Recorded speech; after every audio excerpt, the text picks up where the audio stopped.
You have power over your mind, not outside events. Realize this, and you will find strength. Marcus Aurelius. It is better to live your own Dharma imperfectly than to live another's perfectly. Bhagavad Gita. Let me ask you something. Have you ever felt like your emotions were in control? Like your anger, fear, or desire pushed you into decisions you later regretted? You're not alone. And you're not broken. But you are untrained. Because no one ever taught us how to master the one thing that matters most: ourselves. Today, we'll fix that by going deep into the heart of two ancient traditions: the Stoics of Greece and Rome, and the yogis and warriors of Hindu tradition. What they reveal is not some motivational trick. It's not a morning routine. It's not a hack. It's a path, a discipline, a code of living that turns chaos into clarity and weakness into power. The enemy isn't the world, it's within. The Stoics believed that we suffer not from events themselves, but from our judgments about them. Seneca wrote, "We suffer more in imagination than in reality." Likewise, in the Bhagavad Gita, Lord Krishna tells Arjuna, "A man must elevate, not degrade himself with his mind, for he alone is his friend, and he alone is his enemy."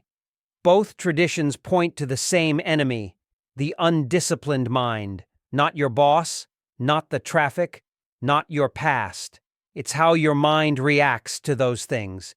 And the cure? Not escape, not pleasure, not validation. The cure is mastery, through discipline. Discipline is Dharma.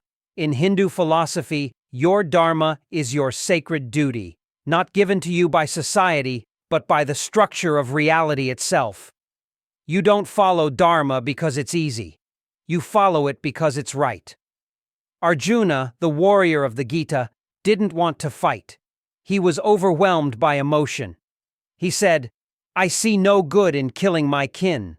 And Krishna tells him, "You grieve for those who should not be grieved for. Rise up and do your duty." The Stoics echoed this. Marcus Aurelius wrote, "At dawn, when you have trouble getting out of bed, remind yourself, I am rising to do the work of a human being." Discipline, then, is not punishment. It's not about grinding 18 hours a day. It's about showing up, especially when your emotions try to convince you not to. It's about doing what must be done, whether you feel like it or not. That is Dharma. That is Stoic virtue. That is freedom. Detach to conquer. The modern world teaches us to cling to likes, cling to praise, cling to status, cling to comfort. But both the Stoics and Hindus warn us, clinging is the root of suffering.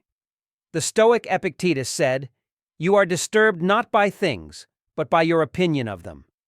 Krishna teaches, "Perform your duty and abandon all attachment to success or failure."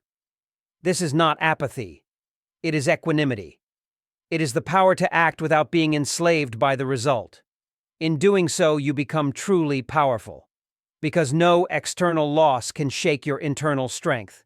You're no longer a puppet of the world. You've become a master of the self. Voluntary hardship strengthen the soul.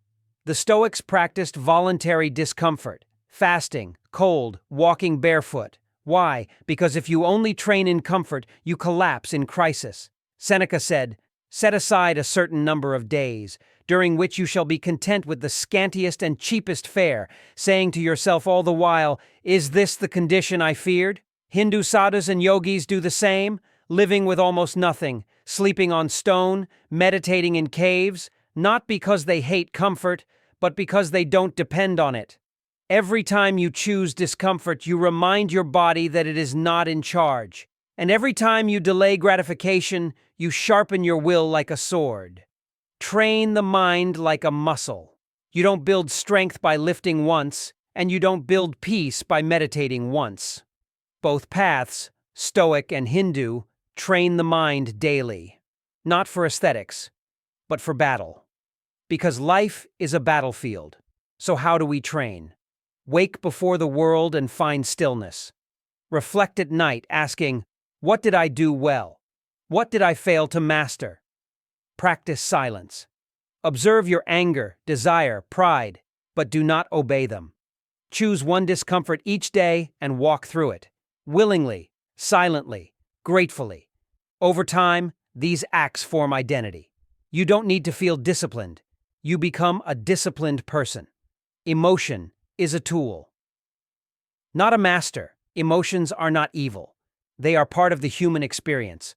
But when they rule you, they destroy you. Krishna says, when a man gives up all desires and moves free from attachment and ego, he finds peace. Marcus Aurelius echoes, you have power over your mind, not outside events. Neither Stoicism nor Hinduism says don't feel. They say feel, and still act from clarity. Anger comes, let it rise. But you decide your response.